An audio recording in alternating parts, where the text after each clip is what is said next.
be his girlfriend on editions of Superstars. They tried to send Zack Ryder in somewhat of a positive direction. That didn't work. Seemingly anything they've done for Zack Ryder over the last 6 months hasn't worked, and this YouTube series seems to be a breakthrough, and it seems to be working for him. He's getting more and more fans, more followers on Twitter. He's, getting up there in popularity. I don't think he's anywhere near as popular as someone like CM Punk, who basically had every fan hating him in 2010. CM Punk's career has basically taken a complete 360 turn over the last 4 to 6 months. So, you see talents like CM Punk basically benefiting from telling the truth, and these gimmicks that creative are coming up for them to portray on television. So you can probably do the same thing for Zack Ryder, but it's going to take a longer period of time, because I don't even think anybody really knows who he is, especially the newer WWE fans. I know who Zack Ryder is because I remember watching him back in '06 as part of the Edgeheads. And he actually had some decent entrance music, himself and Curt Hawkins, and a decent gimmick going for them.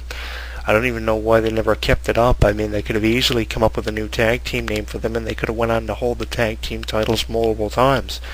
If John Morrison and The Miz can do it, I don't see why Curt Hawkins and Zack Ryder can't either. They could have easily used Curt Hawkins to the best of his potential too, but WWE decided to let him go, and basically now what we're seeing is Zack Ryder being forced to go it alone, and that's the unfortunate thing about this, is Zack Ryder now has no tag team partner, and in my opinion doesn't have a gimmick that seems to be working for him. Yes, he's getting over with the fans, but are people really paying attention to anything Zack Ryder is doing on YouTube? I would vouch to say that people are paying more attention to what people like Daniel Bryan are doing on his YouTube channel than anything Zack Ryder is doing. I mean, the Internet Championship belt looks absolutely stupid. Why don't WWE make the Internet Championship belt an actual division and a legitimate title for people to compete for, given the fact that you're striving to promote social networking? I mean, you can have the Internet Championship be exclusively defended on WWE.com matches if you need to.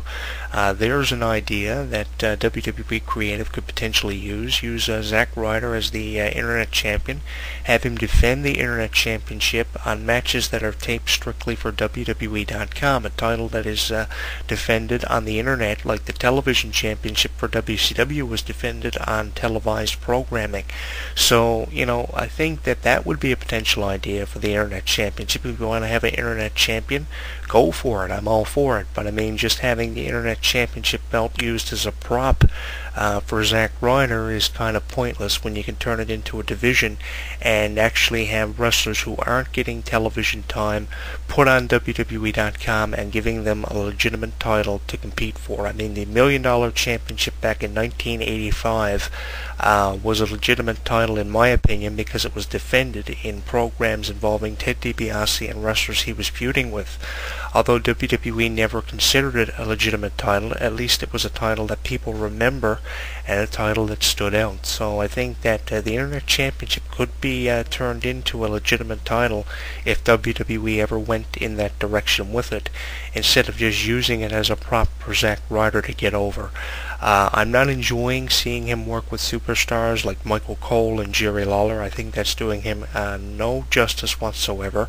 And all of a sudden now Jerry Lawler is trying to convince us that people like Sheamus and Zack Ryder all of a sudden have a personality. Yes, I think Sheamus has a personality, but all of a sudden you're taking a guy who nobody paid attention to back in 2009 and trying to say he's bursting with personality and he can get over very easily on people like Michael McGillicuddy and David Otunga. I find that very hard to believe, given the fact that Zack Ryder won his first Raw match against Michael Cole in about 35 seconds.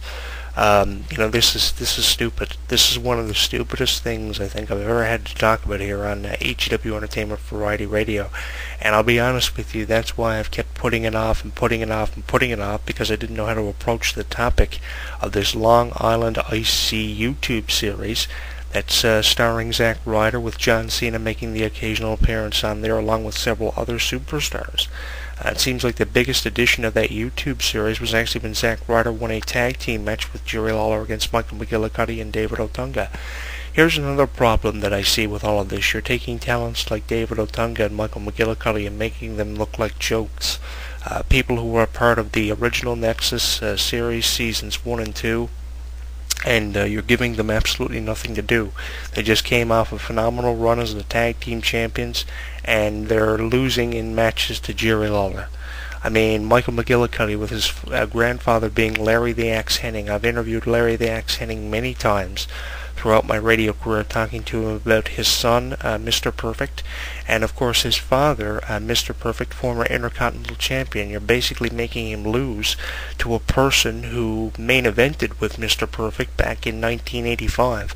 So I think that is an absolute disgrace to everything that Michael McGillicuddy could be amounting to in the wrestling business. Going back to what I've always said time and time again here on editions of HCW Entertainment Variety Radio, people like John Laurinaitis and WWE creative team members need to get their head out of their ass, because they don't know how to utilize this talent and utilize this talent to the best of their ability, because you could be doing so much more with people like David Otunga, Michael McGillicuddy, and Zack Ryder. It makes me sick to think that Zack Ryder could possibly be a United States champion now all of a sudden because of his internet fame. I mean, like I said, if you want to make him famous, make the Internet Championship a legitimate title, exclusively defended on WWE.com. That's a potential idea for the future of the Internet Championship. At least it would, promote the hell out of this YouTube series starring Zack Ryder. It would give Zack Ryder something to do, and more importantly, it would give superstars who aren't receiving television time something to do on WWE.com. They'd be competing inside of the ring, which is what they're there to do, and they'd actually be getting some exposure as an actual champion if that title were to become legitimate. As I said, if you can make the $1 million title back in 1985 a legitimate title, well, at least in my opinion, it was, you can do the same thing for something like the Internet Championship. That is a potential idea for WWE to head in. Talking about YouTube and Twitter and things like that, we are on YouTube at youtube.com JonathanClarke22, where this video will be available in archive format. You can also find us on Twitter by using the search words HCW Entertainment Jonathan Clarke 1, and we are looking for your opinion on Facebook. You can join the conversation at facebook.com Jonathan Clarke by sending us a friend's request on what you think of the Zack Ryder YouTube series. Is it entertaining you, or are you kind of bored with seeing installments of it from week to week on WWE.com? Do you think it's an excuse for WWE to say that Zack Ryder is now considered a legitimate WWE superstar because we have nothing for him to do on editions of Raw and SmackDown? Keep making him the SmackDown assistant of Teddy Long is not doing him any justice. I mean, he's not getting the opportunity to compete inside of the ring on SmackDown, so why are you having him do that?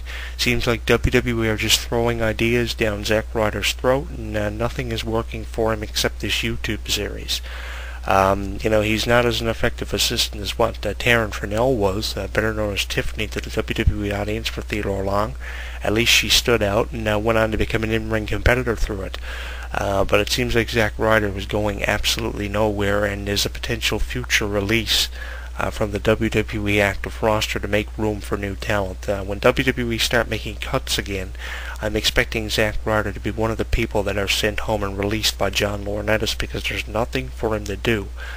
Putting him in the ring and having him get crushed by Mark Henry in an in-ring vignette is not doing him any justice. And then he goes on his internet YouTube series and proclaims that he's the internet champion when he's won absolutely fuck all except the tag team title reign with Kurt Hawkins, who probably carried the team and can be given credit for carrying the team back in '06, which was merely 5 years ago. I don't know what kind of direction they're taking Zack Ryder in. It's not a positive one by any means. I mean, as I said, making him the SmackDown assistant of Theodore Long is not giving him a chance to compete inside of the ring, and there is so much criticism that I can throw your way about someone like Zack Ryder. As I said, the brightest days of his career was probably when he was part of the Edgeheads, and he's done nothing since. And as I said, CM Punk wasn't being paid attention to in 2010, nor was Michael McGillicuddy and Dave Rotunda, but at least they had substantial gimmicks. CM Punk still has a substantial gimmick, but all of a sudden now people are paying attention to him when nobody else ever did. I mean, people on the independents will pay attention to people like Daniel Bryan and CM Punk all the time, because people on the independents love seeing independent wrestlers amount to anything, and rightfully so. But when WWE are all of a sudden now trying to say that these superstars matter when they never did 2 years ago, It's kind of hard to believe, and it's hard to convince me that someone like Zack Ryder is going to amount to a future United States or Intercontinental Champion. I don't see it happening.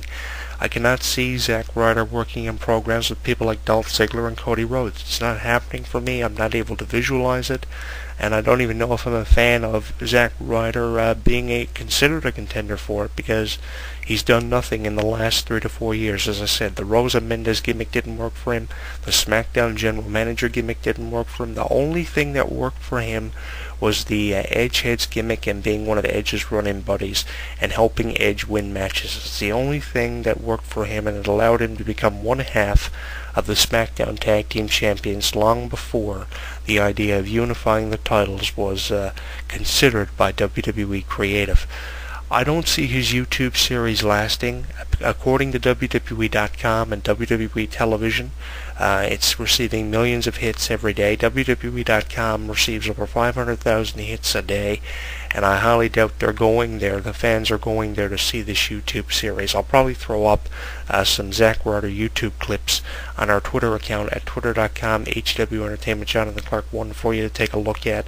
Probably that one match he won on Raw for the first time in his career, I believe, against Michael Cole or something like that, to amuse you on our Twitter account. I doubt you're following HW Entertainment to find out things about Zack Ryder, but I'll throw that up there for you, and I'll open up the conversation to you if you have any opinions about Zack Ryder's YouTube series. If you're a fan who watches it and has watched every episode of the program since its debut on YouTube and WWE.com, you can let us know. I'm not a fan of it. I have never seen a YouTube show starring Zack Ryder, and I don't know if I want to, but it's something that's being made a big deal out of by WWE.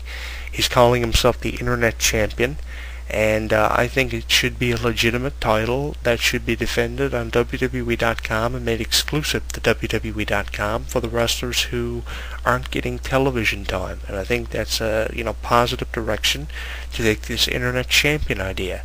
It shouldn't be used as a prop to help get Zack Ryder over when he doesn't need props, and he doesn't need stupid YouTube series to help him get over. I think that what Zack Ryder needs is to be booked in programs with wrestlers that will make him mean something and to be booked correctly. Anybody really can fall into that category of not being booked correctly. It just causes you to, put your head together and think, think in a positive light as to who would make somebody stand out. Anyone can really fall into that category. I mean, Alberto Del Rio could be an absolute disgrace to WWE if he was being booked incorrectly, but he's not. John Cena could even be a disgrace to WWE if he's being booked incorrectly, but he's not. A lot of people could be considered disgraces to WWE if they were being booked incorrectly, and they could be absolute failures, but they're not, because some of our WWE superstars are being booked correctly, and unfortunately Zack Ryder is one of those individuals who's not being booked correctly, and booking him in programs with Jerry Lawler are not getting him over, and it's not working. I mean, Jerry Lawler back in 1995 made people like Bret Hart and Doink the Clown look absolutely phenomenal, and if Jerry Lawler was a heel and he was working against Zack Ryder as a heel, then yeah, he'd probably be able to make Zack Ryder look amazing. If he was working in a program with The Miz would probably be able to make him look amazing. But WWE are not booking him correctly.